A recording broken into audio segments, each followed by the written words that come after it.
In this video module, you will learn about scoring the 6th grade Cornerstone Task by utilizing the rubric.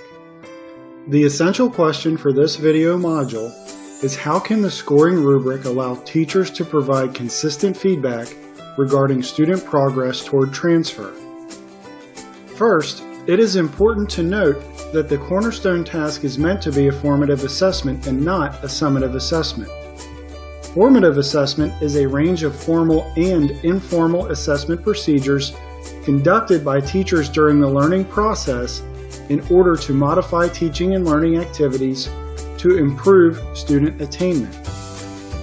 For our purposes, the Cornerstone Task is a more formal formative assessment that is administered and scored to determine student mastery of transfer goals.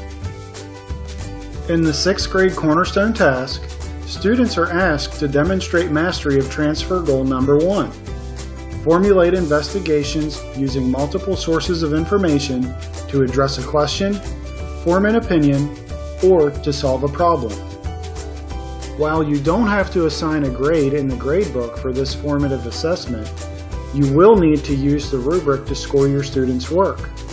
These scores should guide future instruction and give you an idea of whether or not students have mastered the transfer goal at this point in the year. Although the Cornerstone Task rubric is written using some advanced language, it is possible for all students to understand the rubric and be successful on the task according to the requirements of the rubric. As the classroom teacher, you should review the rubric with students using student-friendly language to ensure they understand the skills being measured. Access the Cornerstone Task rubric by opening Module 2B and scrolling down to Stage 2. Click the link for the Cornerstone Task rubric under Evaluative Criteria. Once you click this link, the rubric will open.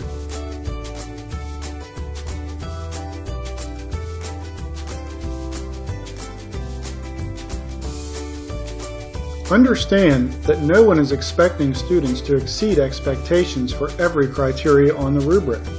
Ideally, students should work to show as much understanding or mastery of skill as possible, but most students will score in the meets or approaches expectations range. It is only through honest and consistent scoring that teachers will be able to adjust instruction appropriately, so you are encouraged to approach using the rubric with this in mind. The transfer goal being assessed by the Cornerstone Task is listed first on the rubric and should represent an overall evaluation of the complete body of a student's work. Therefore, it would be wise to make a judgment about mastery of the transfer goal after evaluating the other criteria on the rubric. For example, if a student approaches expectations in most other aspects of the rubric, then they are approaching mastery of the transfer goal. When you explain this rubric to students as part of your introduction to the task, you may want to draw their attention to the bold words. These bold words are essentially the action words that will clue students in on what they need to do to meet those expectations of the rubric. As mentioned before in the video module Scaffolding for Struggling Learners, you should review the rubric with students to ensure they understand the skills being measured.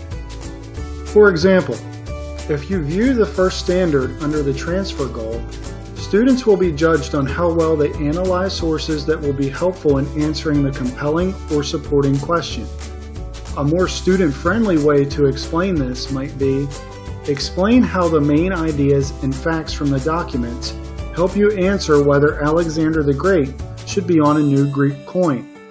Additional information and guidance for scoring the task using the rubric can be found in the teacher instructions for the Cornerstone Task. You can access the Ancient World History Cornerstone Task anchor papers from here in order to see student exemplars with information about how they meet the expectations of the rubric.